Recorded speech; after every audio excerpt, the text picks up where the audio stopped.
Girlfriend. एक phone call की वजह से हर्ष हॉस्पिटल की बालकनी में आकर खड़ा हुआ। उसका चेहरा काफी ज्यादा गंभीर था और सामने वाले की बात को वो बहुत ध्यान लगाकर सुन रहा था। फिर उसने कहा, ससुर जी तो बड़े चालू निकले। नॉट बैड कि वो अपने आप को गंगा में धोकर पवित्र करने का काम कर रहे हैं। सामने वाले ने कहा, अभी भी कुछ ऐसे लोग हैं जो उसकी मदद कर रहे हैं। करने दो, एक गेम हमने खेला है तो एक उसने। थोड़ा लगने दो कि बाजी उसके हाथ में है और जब वो पूरी ताकत लगाकर हमला करेगा तब मैं अपना ब्रह्मास्त्र सामने लाऊंगा। तब तक मेरा शेर भी ठीक हो जाएगा। हर्ष ने तिरछी मुस्कान के साथ कहा।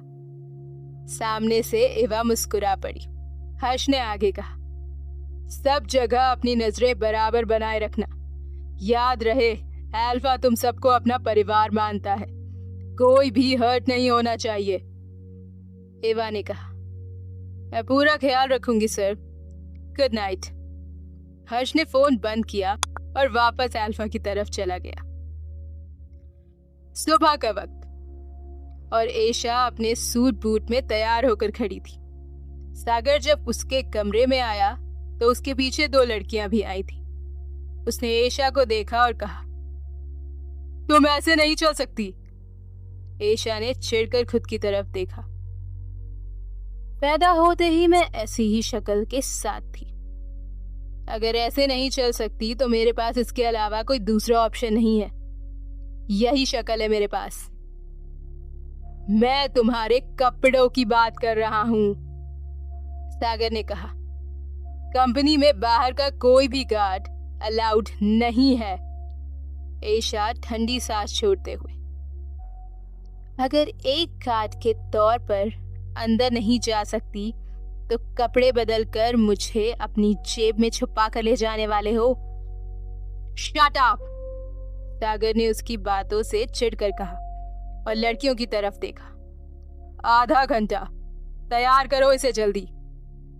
एशा ने कुछ कहने के लिए मुंह खोला, उसके पहले ही सागर ने उसे पलटकर उंगली दिखाई।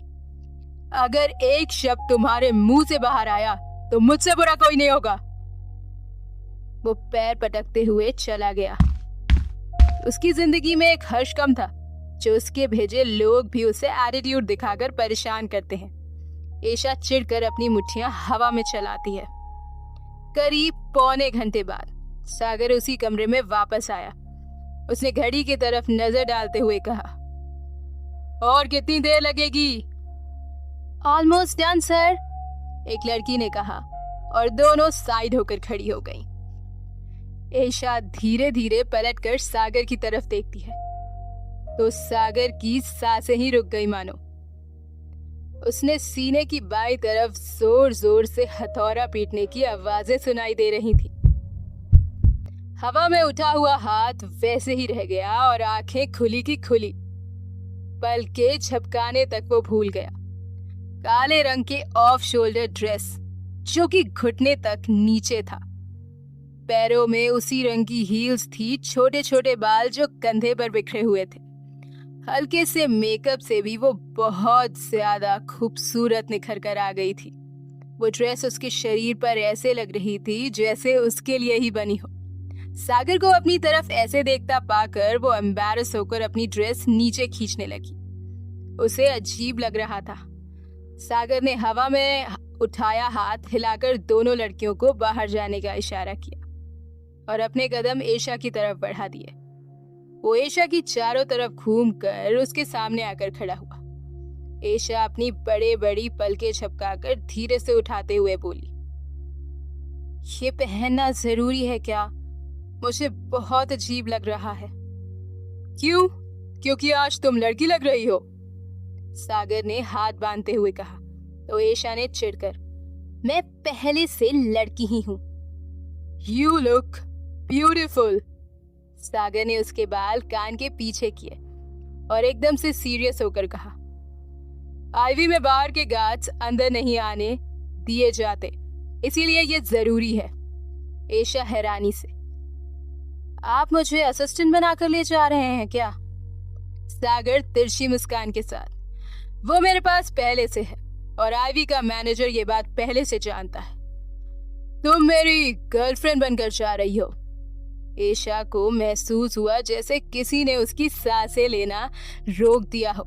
उसका मुंह 2 इंच खुल गया, जिसे देख सागर हंस पड़ा। उसने कहा, ज्यादा रिएक्ट करने की जरूरत नहीं है। हम सिर्फ नाटक करेंगे ताकि जहां मेरे असिस्टेंट को भी रोक दिया जाए वहां तुम्हें ना रोके। इस वक्त से तुम मेरी नजरों के सामने भी रहोगी और सेफ ही। एशा ने एक गहरी सांस ली और सिर हिला दिया। सागर ने उसके सामने अपना हाथ बढ़ा दिया, जिस पर हाथ रखते हुए एशा उसके साथ चली गई।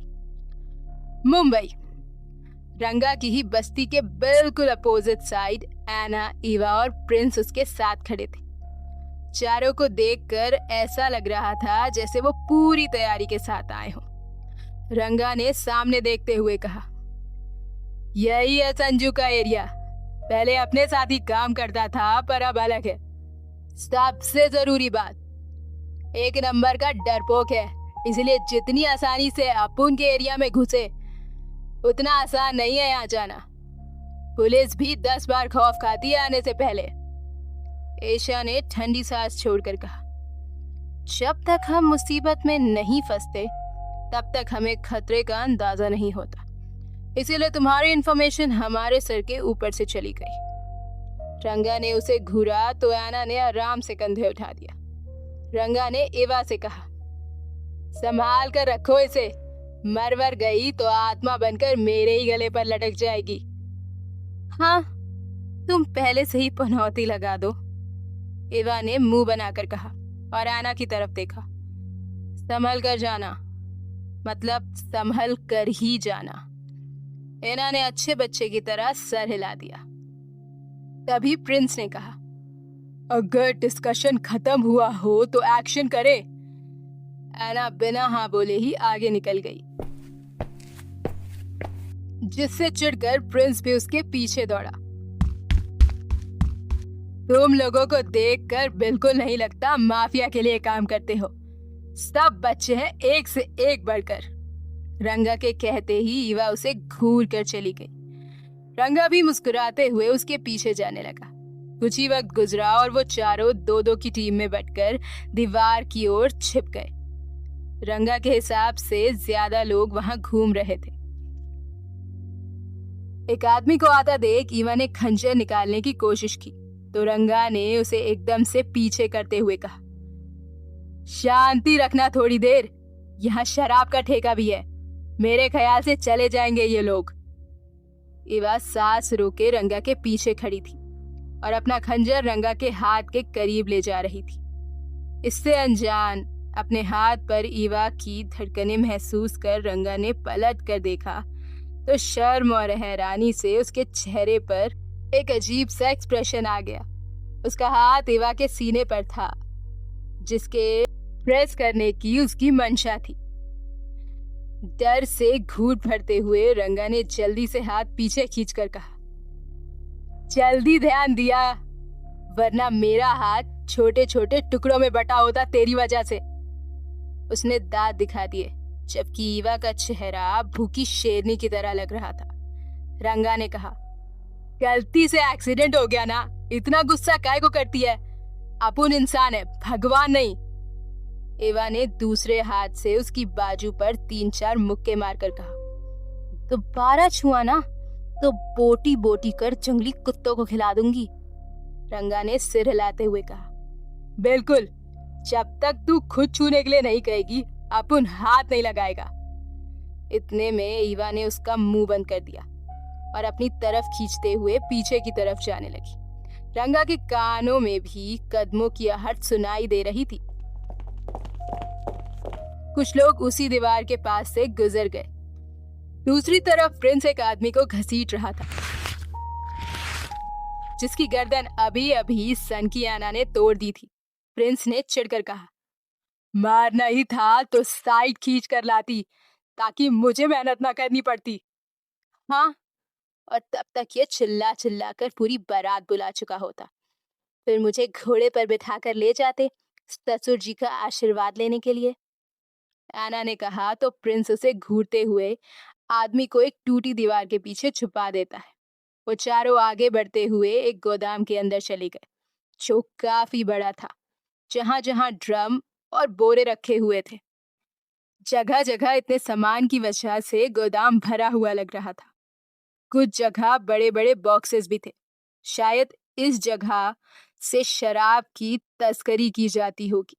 उनके अंदर जाते ही उन्होंने देखा गोदाम खाली पड़ा है। एवा ने कहा, हम फंस गए हैं। बाकी सभी उसकी तरफ देखने लगे। तभी तेज आवाज के साथ गोदाम का दरवाजा बंद हो गया और लाइट भी।